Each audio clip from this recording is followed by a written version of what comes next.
Em alguns momentos da história, o sobrenatural chegou a esbarrar naquilo que se baseia em muitas crenças religiosas. Tivemos já o famoso caso de Fátima, lá em Portugal, nos idos dos anos 30. E outras histórias tão mirabolantes quanto de pessoas que atestam e até mesmo quase comprovam terem se encontrado com divindades espirituais. E nossa história de hoje segue essa risca, onde nós iremos relatar a experiência de uma mulher no interior de São Paulo, que diz ter conversado com Deus em carne e osso, ou pelo menos aquilo que ela viu.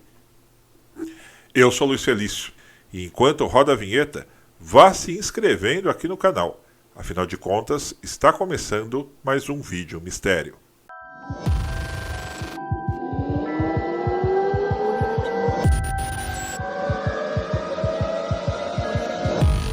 Meus caros, a história de hoje se passou no mês de março de 1982, na pacata cidade de Itu, que fica no interior de São Paulo, onde uma jovem chamada Ana Maria, então, nessa época com 22 anos, saiu para fazer uma caminhada noturna.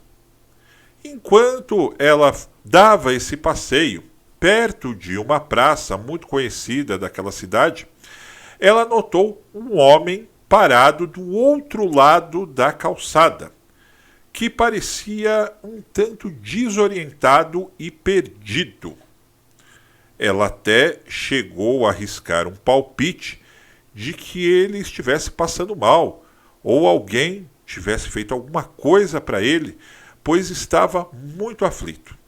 Então, a Ana Maria decidiu atravessar a rua e perguntar a ele se ele estava precisando de algo. E assim ela se aproximou e fez a pergunta a ele. No entanto, esse mesmo homem se virou para ela e, tal qual foi sua surpresa, ela sentiu uma leve sensação de que o conhecia de algum lugar. Ele era um tanto diferente em termos de fisionomia dos moradores locais. Não só pela aparência, que tinha olhos azuis e uma pele muito clara. Ela diz até mesmo que o comparou com um anjo. Este homem, calmamente, disse a ela que estava preocupado com seus filhos, que tinha chego ali, naquele local onde ele se referiu como ponto, há pouco mais de meia hora, e que esperava ver outro tipo de comportamento das pessoas naquela cidade.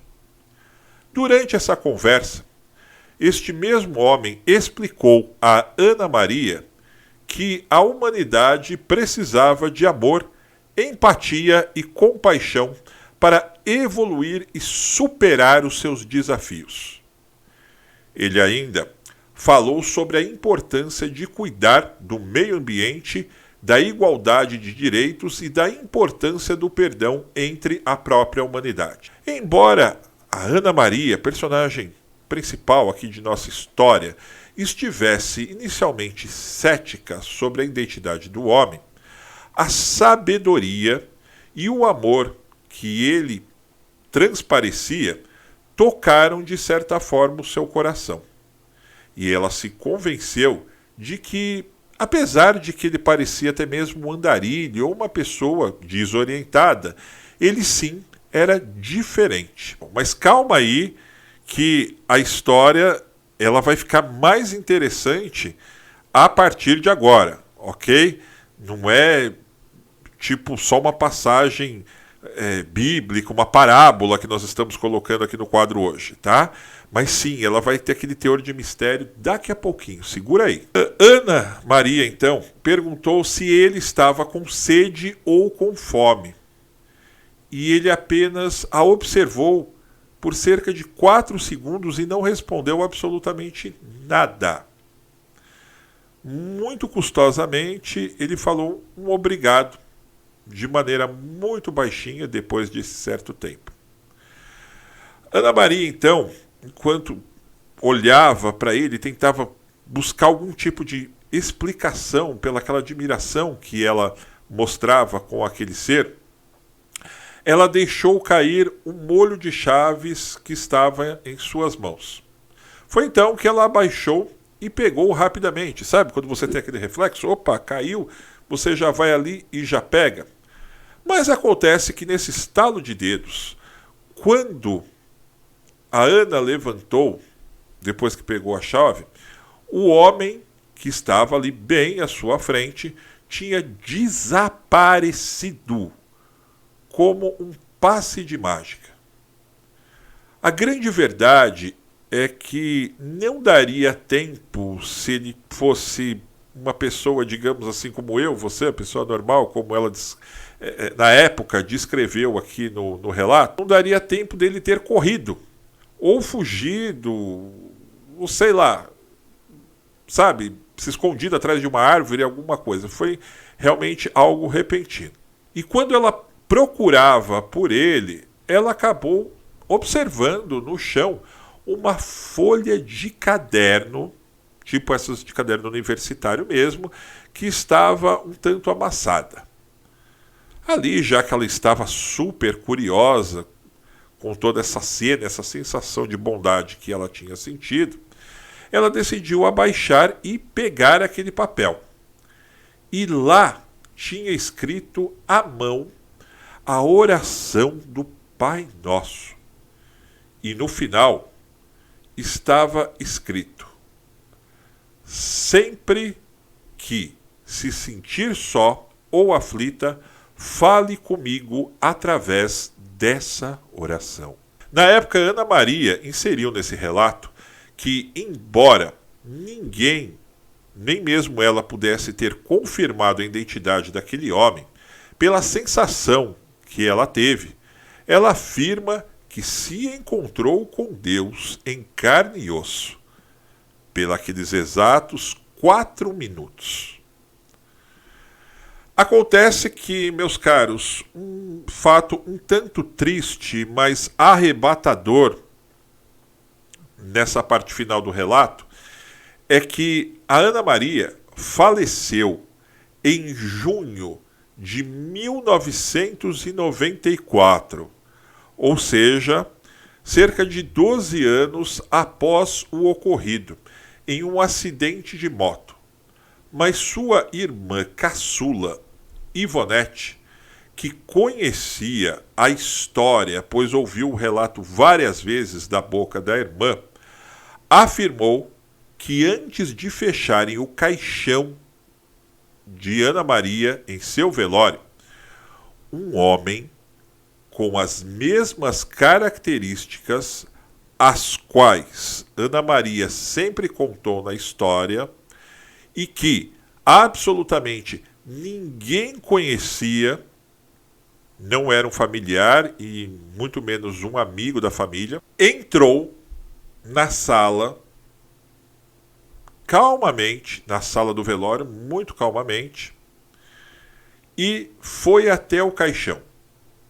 Lá, tocou a mão da falecida, fez uma oração em silêncio e depois, calmamente, abaixou a cabeça e saiu muito silenciosamente pela porta da frente, para nunca mais ser visto.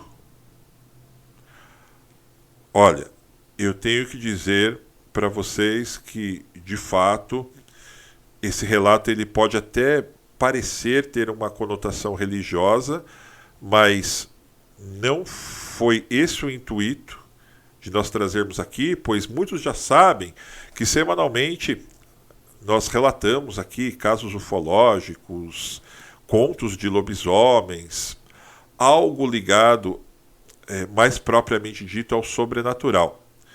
E este, como eu abri dizendo, não querendo conflitar com nenhum tipo de crença, ele me chamou a atenção, pois é uma história que naquela região ela já é conhecida, já foi relatada, inclusive, se eu não me engano, em um programa de televisão no SBT, no início dos anos 2000, e que esse final, sobretudo, eu considero que ele é arrebatador. Como que uma pessoa com as mesmas características, as quais Ana Maria, durante 2 anos, sempre contou, entra em seu velório, vai até o seu corpo e faz praticamente ali uma despedida ou então uma oração para que aquele desligamento talvez fosse mais suave. Ana Maria, de fato, teria tido essa missão, assim como as próprias crianças de Fátima, do Milagre de Fátima, tiveram lá nos anos 30, outros contatados também por divindades, que nós temos inúmeros relatos, até da própria Igreja Católica. Enfim, esse então foi o nosso relato de hoje da nossa série Vídeo Mistério. Vou ficar muito feliz se você, a partir de agora, participar aqui nos comentários, respeito se sua opinião for diferente ou se você tiver alguma discordância dentro do que nós fizemos aqui. Se você já conhece a história também e eu deixei escapar alguma ponta, fique à vontade para acrescentar aqui nos comentários. Olha só, hein? Desde que tudo isso seja feita de maneira ética e respeitosa. Combinado? Um grande abraço e até o nosso próximo quadro da série Vídeo Mistério.